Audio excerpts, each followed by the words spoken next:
আজল এই বিষয়টি সম্পর্কে আমরা অনেকেই অবগত নয়। যখন স্বামী স্ত্রী মিলন করে, স্বামীর বীর্য যখন বাহির হয়, তখন স্বামী যদি স্ত্রীর ভিতরে বীর্য না ফেলে বাহিরে ফেলে, এটাকে আজল বলা হয়।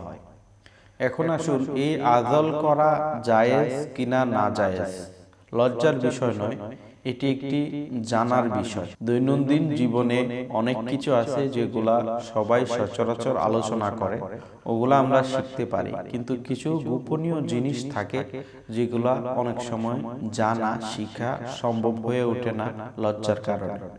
তো আমরা আসুন জানি যে এই আজল জায়েজ আছে কিনা। সাহাবায়ে কেরাম বলেন, আমরা আজল করতাম যখন কোরআন নাজিল হচ্ছিল।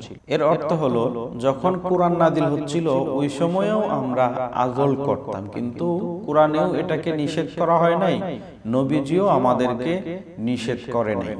তার মানে আজল করা জায়েজ আছে।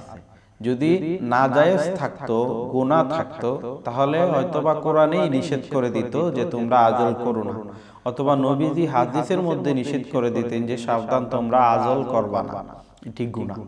যেহেতু এটি গুনাহ নয়, এই কারণে কোরআনেও নিষেধ করা হয় নাই, হাদিসেও নিষেধ করা হয় নাই। তবে এই আজল জায়েজ হওয়ার জন্য একটি শর্ত আছে।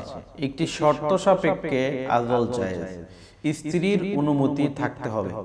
স্ত্রী যদি রাজি থাকে তাহলে আজল করা জায়েজ। স্ত্রী রাজি না থাকলে আজল করা জায়েজ হবে না। কারণ হচ্ছে, এটা স্ত্রীর অধিকার। স্ত্রী যদি অনুমতি দেয় তাহলে আজল করতে পারবে, বীর্য বাহিরে ফেলতে পারবে।